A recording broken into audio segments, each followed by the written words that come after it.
I would like to convene this session. Rush Holt here again. I'm the CEO of AAAS and the executive publisher of the Science family of journals, an attender of these programs before some of you were born. And I'm delighted to welcome you to a really fine keynote session that we have coming up now. In the overflow room, if you'd raise your hand and let us know if you hear us. Good. No, actually, I can't see you.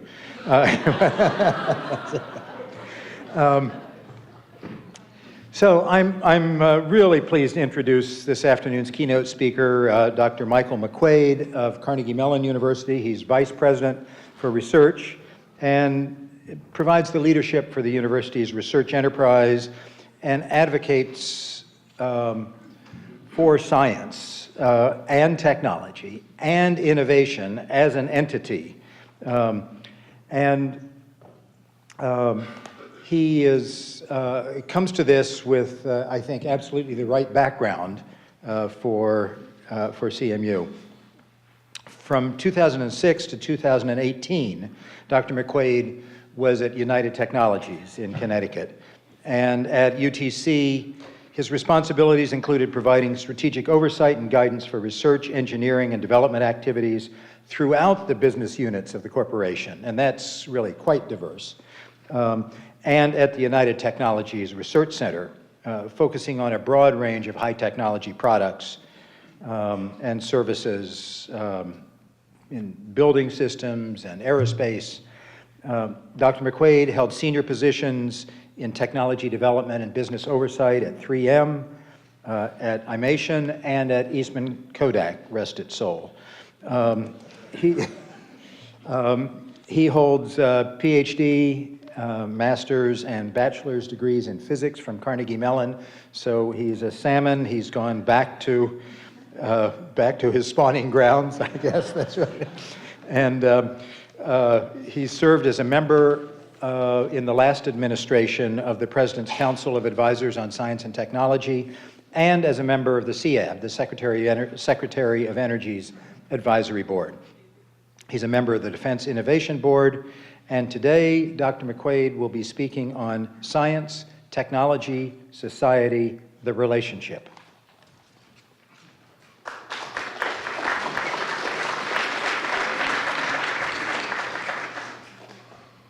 Thank you very much for the kind introduction. I had some help preparing the sort of speaking notes that I have here, and there's a giant sign that says, "You're the first speaker after the lunch break," so thanks to my staff for making me feel good about that. So, I do come to the role of Vice President at CMU perhaps non-traditionally.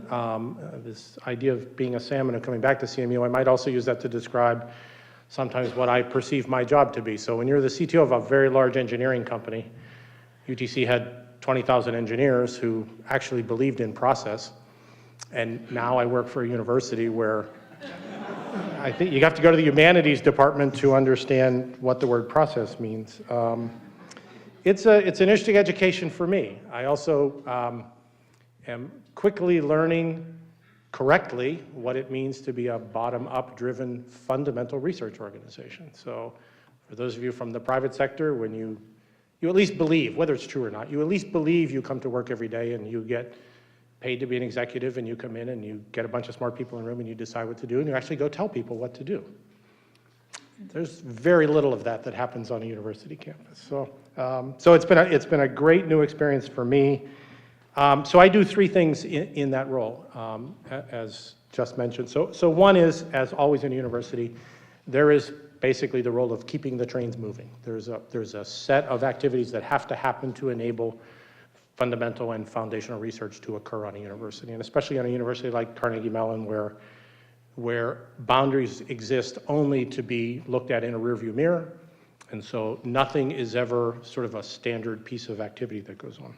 The second thing I do is to take a place like CMU and make sure it is in all the conversations to which it can add value. And as one example of that, obviously as one of the great centers for artificial intelligence in the world, It will surprise none of you who know anything about a place like CMU that while there is a School of Computer Science and there is a Department of Machine Learning and there is an undergraduate degree now in artificial intelligence, we actually do AI work in all 7 of the colleges in the university, including the College of Fine Arts, because of the work we do in entertainment technology and things like that. So being in the right place at the right time matters a lot to us. And then the third thing, as was mentioned, is I spend some time advocating for the role that science, technology, innovation play in the United States. With that, I would suggest that maybe there's a slight subtitle for the remarks I'm going to make here, and I might subtitle them as sort of why talking more may not be enough. And so I'm going to try and paint a picture about why I see the world a little differently today than historically. I've spent most of my career in the private sector trying to bring the impacts of science and technology to bear on economic growth. That's what the private sector does.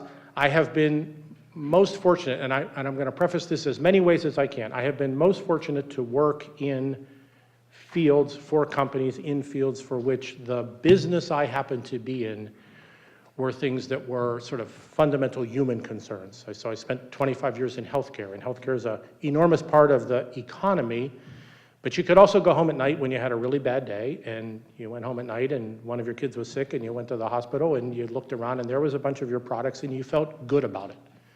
Now, all my caveats, I do not mean to imply that people who don't work in those kind of fields don't have the same sense of value. That's not the point. My point is that my career allowed me to work in healthcare, to work in energy, to work in global transportation in ways that directly impact the way society functions. And that's a nice sort of way to make sure that you're connected to the subject that we have at hand. I am increasingly concerned, however, about the way science and technology are perceived in the world today.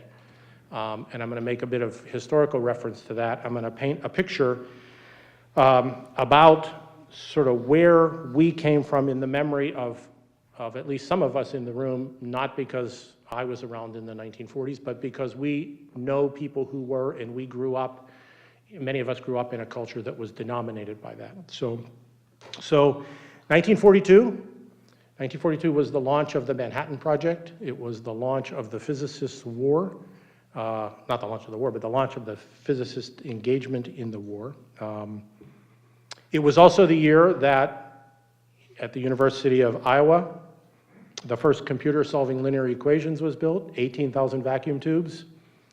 Try to figure out what the mean life of a vacuum tube is multiplied by 18,000, but the first time, so already we had started looking at the application of large government science funding transformation to society.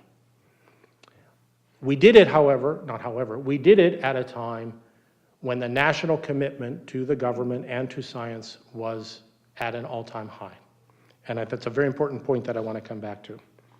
So the war ends, Americans are happy.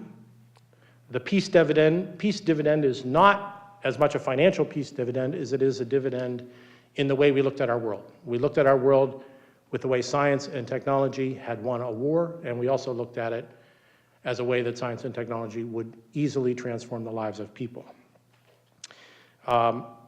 We began heavily to invest in research and development in the private sector. I don't mean by private sector companies, but for the private good.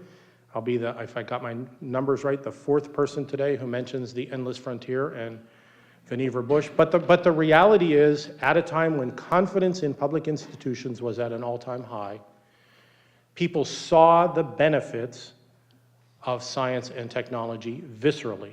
They saw it in their life, they saw it in a steady stream of new products, and mostly they saw it as a consequence of what the government was doing. That does not mean that Bell Labs didn't have its role and GE Research didn't do its role, but fundamentally in the 1950s, people looked at the great research enterprises as something that the government owned. And again, to make the point, they did it at a time when the respect for science and the respect for scientists was at an all-time high. So 2 things come together in a way that I'm going to argue don't today. It was a time of national optimism.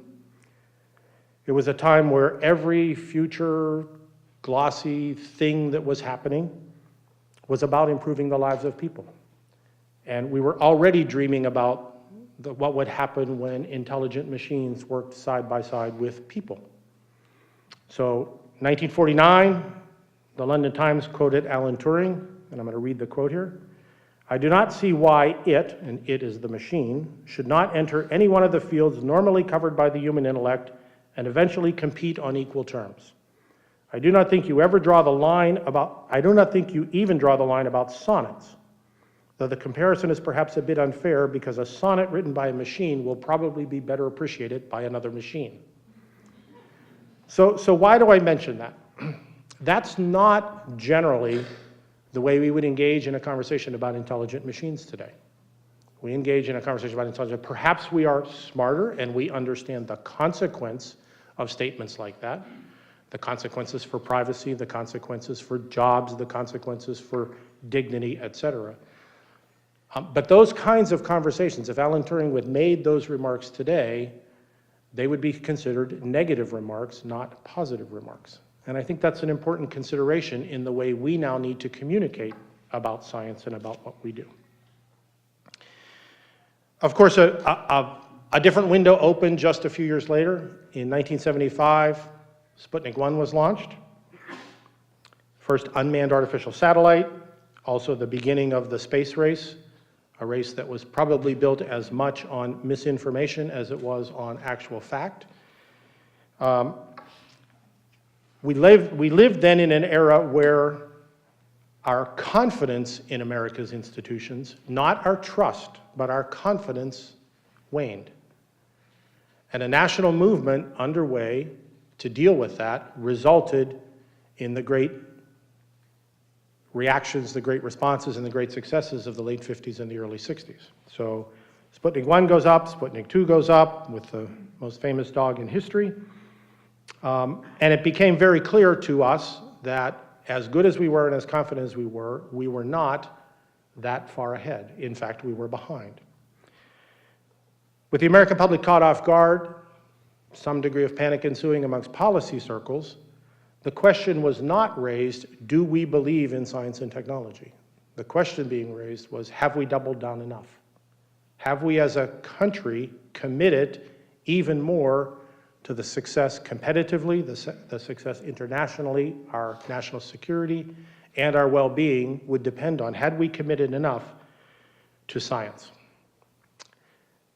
A giant rush to physics classes, chemistry classes, science classes in high school, a national mobilization around science, the stand-up of the Department of Defense advanced research projects, the stand-up of NASA. You all know what the consequences of those are. And very rapidly, the success that ensued from that allowed us to recapture the sense that we, in fact, were not in a trailing position when it came to science and technology.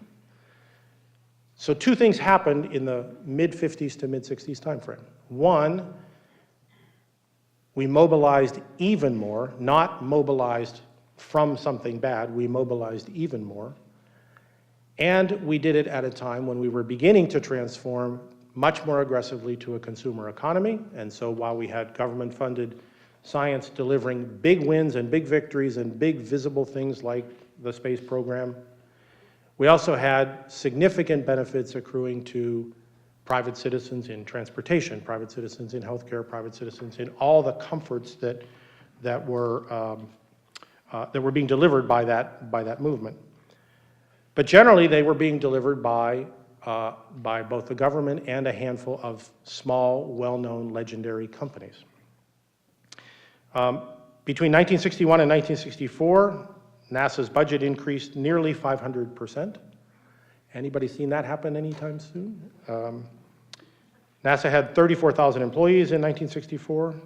Television became a new consumer staple, beginning to create that kind of consumer entertainment, engagement, and media. There was a very important synergy between those, a symbiosis between those two, as television helped to both create and to publicize and to endorse the heroes of the American space program.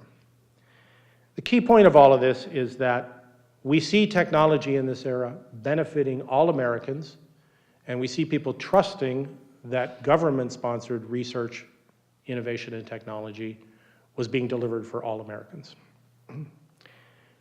We believed that it would provide a better life, an easier life, a safer life, and at the same time, it allowed us to craft those heroes for whom we could look up to as a consequence of what our technology and science delivered. And of course, you all know the story. It became apparent that the Soviet Union was not the juggernaut that we thought it was. We won the space race with whatever definition of win means. If you say we haven't been back to the moon in 50 years, I'm not sure what a win is from a historical consequence, but we won in the short term. So let me now sort of fast forward and talk about today. The technology today would, of course, hardly be recognizable for people who were scientists and engineers in that era. Some visionaries, perhaps, but I am sure that those hero astronauts would have a hard time even conceiving what technology and science are delivering today. The model of continuous improvement created during that time generated enormous economic growth and economic stability for the country. And the public, of course, has now become a willing participant in the technology side of that equation. Consumers are willing to wait in lines for the next technological gadget, long lines. We have shortened half-lives on the time or energy with which we invest in individual technologies. And of course, they become macro drivers of our economy, with a fundamental difference that those macro drivers are now being driven by the private sector and not by the government investment in technology.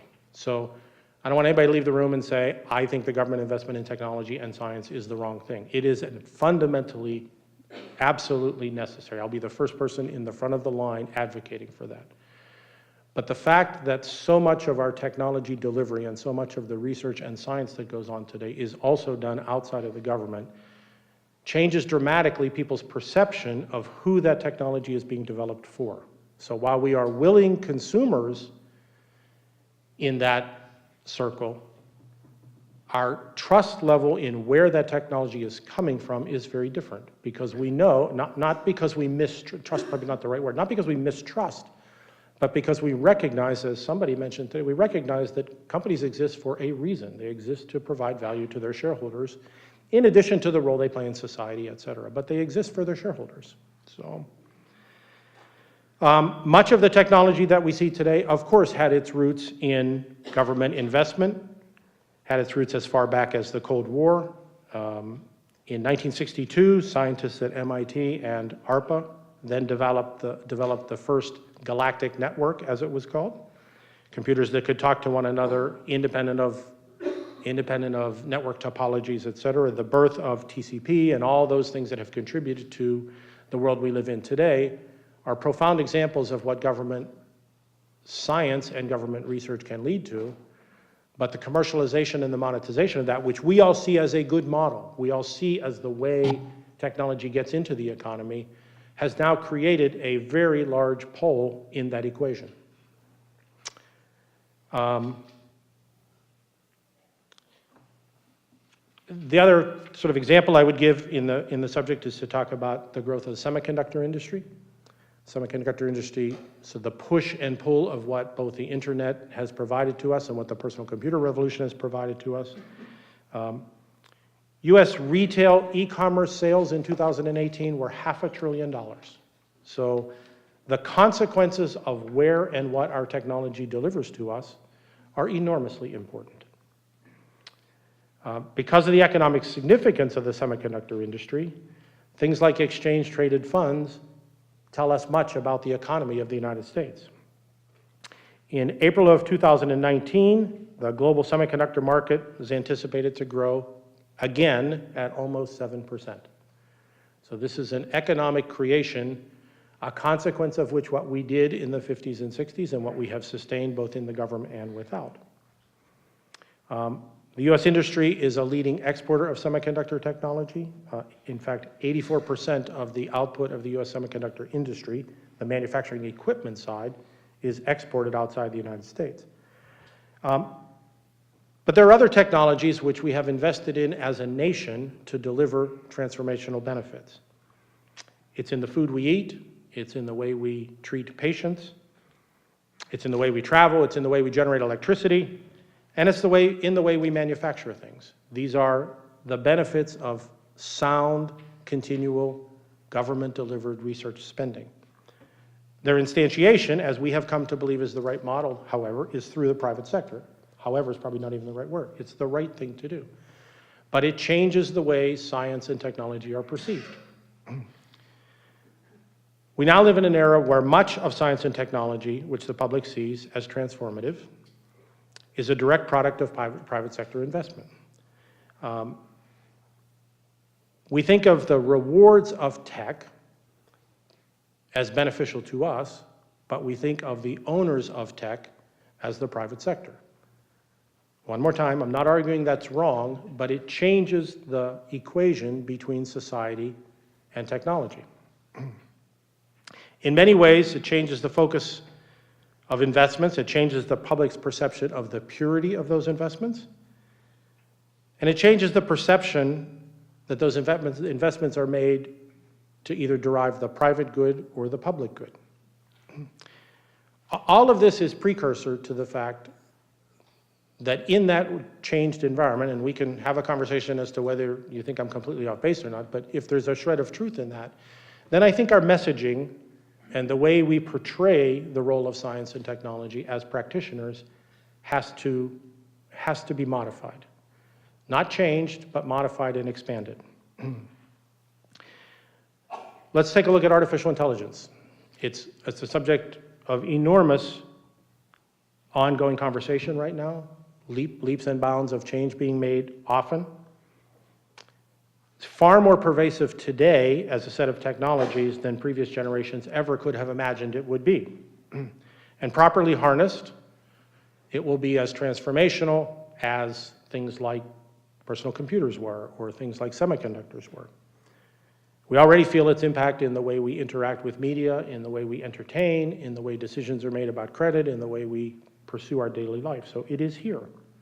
And it's a consequence of a staggering number of individual technical breakthroughs, like raw computing and cloud computing and data science and machine learning as a fundamental applied mathematical discipline. The developments all collectively in and of themselves drive society, but when they come together in artificial intelligence, they have an opportunity to provide entirely new and differentiated value, and they have the opportunity to define a new set of ethical questions and ethical quandaries for us. For both good and bad, the demarcation between scientists and their technologies has gone down. We are as big a consumer as scientists as we are practitioners of science. Users who are not scientists are actively engaged in the creative process. Citizen science plays a major role in helping to create the messaging around science and also to deliver scientific results. So we live in a world where we're both recipients and deliverers of science and technology. We're also living in a world where the life cycles of technology perhaps do not always allow us the time to think through the intended consequences and the future directions of that technology. All technologies carry risk. Those risks have to be understood and applied within some ethical framework. We have to be sure that we have the time, energy, and willingness to think about those ethical frameworks. Creating an AI system without understanding the human-centered implications of that creates liabilities for the future, liabilities for the evolution of social, economic, and government systems. That's why Carnegie Mellon, and not only Carnegie Mellon, requires that all of its students, including those in our artificial intelligence undergraduate classes, have to take a course on AI ethics. It's why we stood up the Block Center for Technology and Society, funded by Keith Block from Salesforce, dedicated to the interdisciplinary investigations of the impact on society, organizations, and individuals of technology, a necessary condition for the world we live in today. We're not alone in that endeavor, of course. The 5 top graduate level artificial intelligence programs in the United States all have that mandatory ethics requirement associated with them. Outside of academia, the World Economic Forum, through its artificial intelligence and machine learning project, seeks to support the development of policy frameworks, government protocols to accelerate societal benefits while mitigating the risks of unethical use of data, potential job displacement, raising awareness on subjects that range from data integrity and transparency, and understanding how technical decisions relate to civil, social, and geopolitical outcomes. It was mentioned that I serve on the Defense Innovation Board. Obviously, the Department of Defense has profound equities and interests in artificial intelligence. Part of the work that we on the Defense Innovation Board have been asked to do for the Secretary is to catalyze a national conversation around the ethics of AI. And the way I characterize the situation is that militaries exist, departments of defense exist around the world in a framework that says we need to be prepared to do horrific things so that we don't have to. That's sort of the driver. And we have over time as a society evolved to a place where we have things like rules of war and ethical conflict. We have rubrics and decision-making processes that guide the way we perform that role of a Department of Defense. The department is asking the right question, however. Does artificial intelligence fit into the rule structure that we currently have, to the decision rubrics that we have? It's a conversation very similar to the conversation around nuclear weapons. There was initially a discussion amongst some quarters that said nuclear weapons were simply a bigger version of what we currently had, and all the decisions we made around the use of nuclear weapons or the potential use or the strategies associated with them could be fit into the frameworks that we use to fight what we now call conventional wars. The other argument was that that is in fact not the case, because when you have weapons which in fact have existential impact, those rules have to be remodified. That's the question that we're asking, that the department is asking itself about AI. Not because it wants an answer one way or the other, but because, as it should, it needs to understand how its rules apply, and it needs to engage with the public in that conversation. So the Defense Innovation Board has been coordinating a series of listening sessions around the country.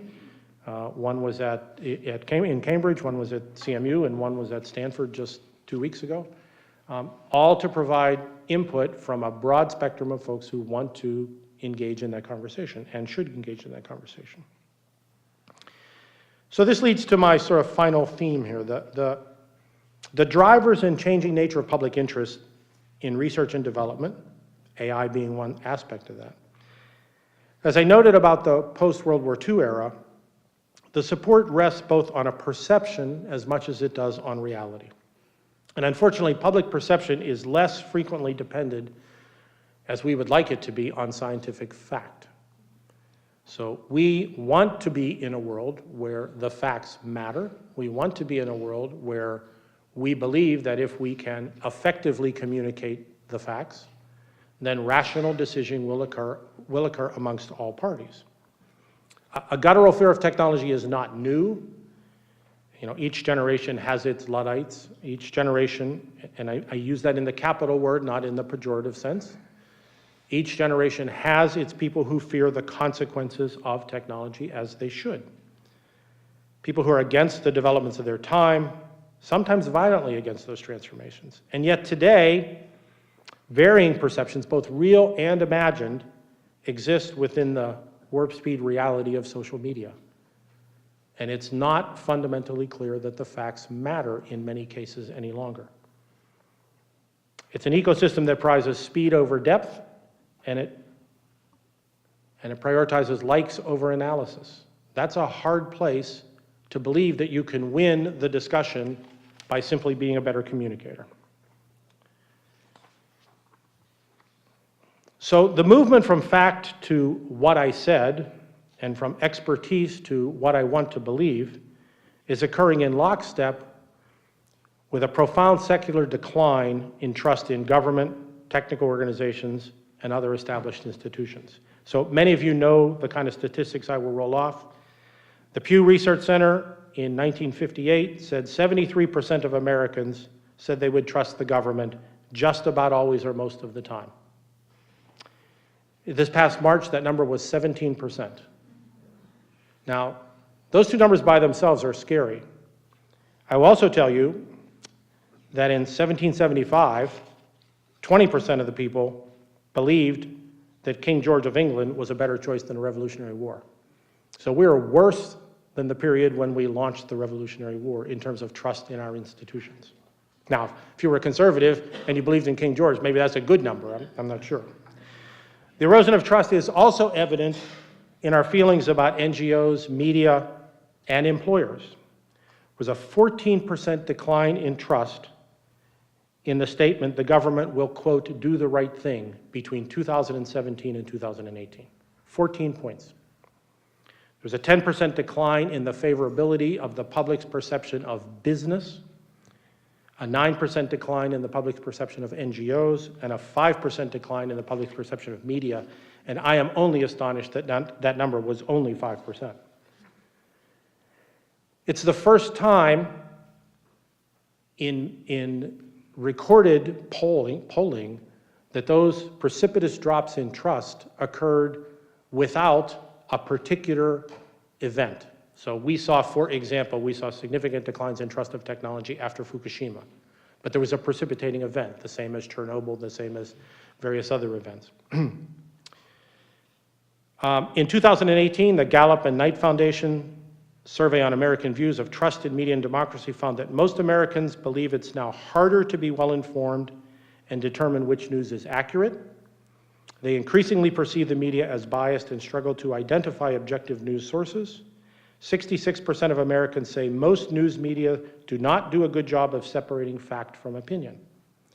In 1984, that number was below 40%.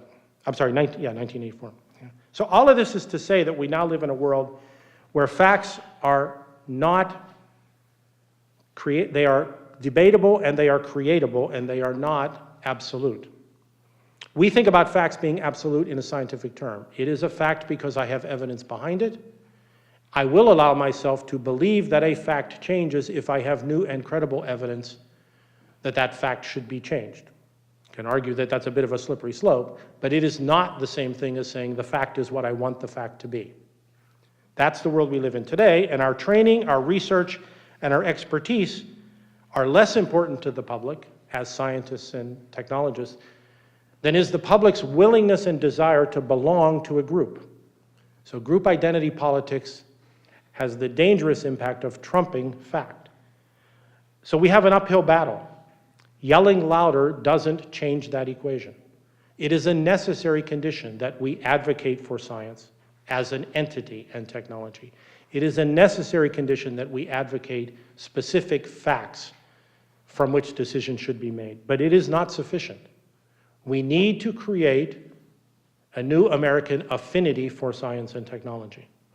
In the same way that we have an affinity for our sports team, an affinity for our politics, an affinity for our political parties, we will not, in my opinion, win the battle simply by saying better, more communicated facts. We will only win the battle when we can engage the American populace in a conversation about what science and technology deliver for them, and engage them in a conversation that allows them to identify as a group, as we did in the late 40s and the early 50s.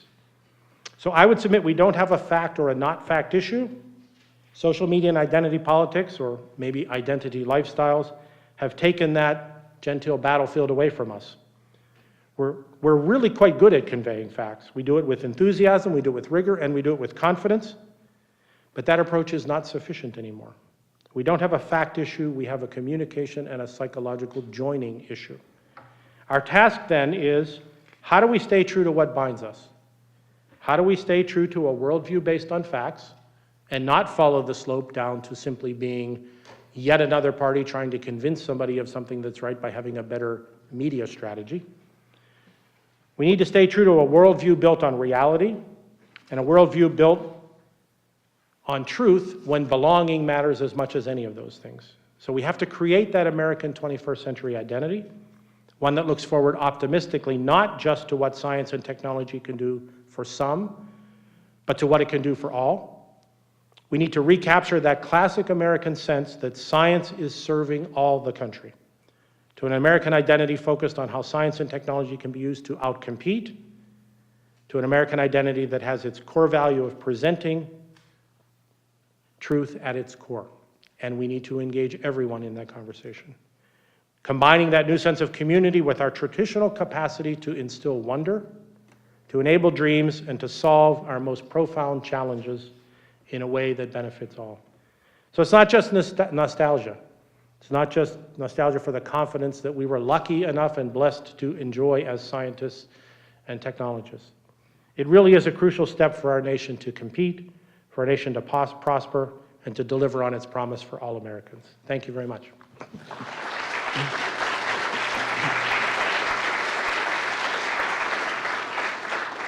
And I'm happy to take either a question or a slings and arrows and barbs. And if anybody. You mentioned there was no precipitating event. I was wondering if perhaps the 2008 economic crash or, the election of President Trump might not be considered a precipitating event? I think they're cataclysmic events. I'm sure of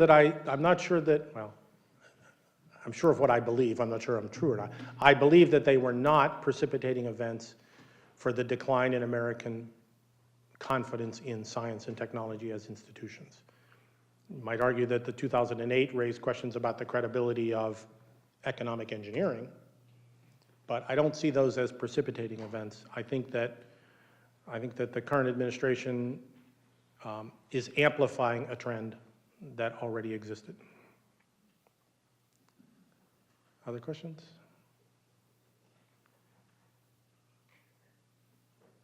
All right. Well, thank you very much.